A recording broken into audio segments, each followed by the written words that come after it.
प्रेरणादायक हिंदी कहानियाँ। राजा खटमल और बेचारी जूं। बहुत पुरानी बात है। एक राजा था।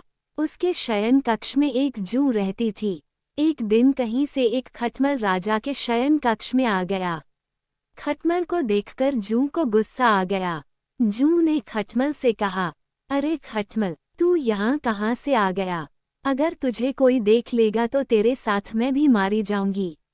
जूं की बात सुनकर खटमल बोला, अरे जूं, तेरा और मेरा काम एक ही है। हम दोनों ही इंसानों का खून पीकर अपना जीवन यापन करते हैं। तू जिस तरह मेरा अपमान कर रही है, इस तरह तो कोई किसी दुष्ट व्यक्ति का भी नहीं करता। जूं ने खटमल से पूछा, खटमल, तू यहाँ क्यों आया है? खटमल बोला, मैंने आज तक कई प्रकार के लोगों का खून पिया है, किंतु कभी भी किसी राजा का खून नहीं पिया।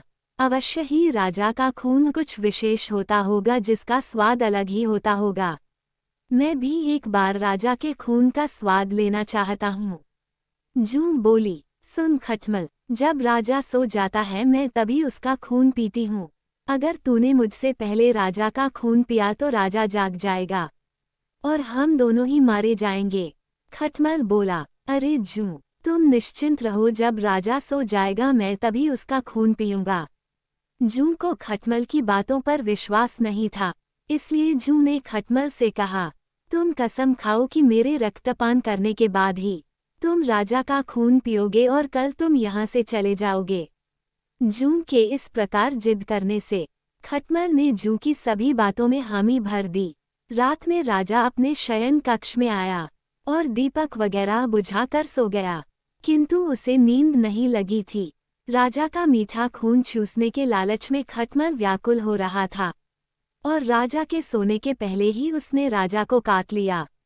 खटमल के काटने से राजा झट से उठ गया और मंत्रियों को बुलाकर बोला, देखो मेरे पलंग में अवश्य ही कोई जूं या खटमल है जिसने मुझे काटा है। राजा के सैनिकों ने तत्काल चादर उठाकर देखने लगे।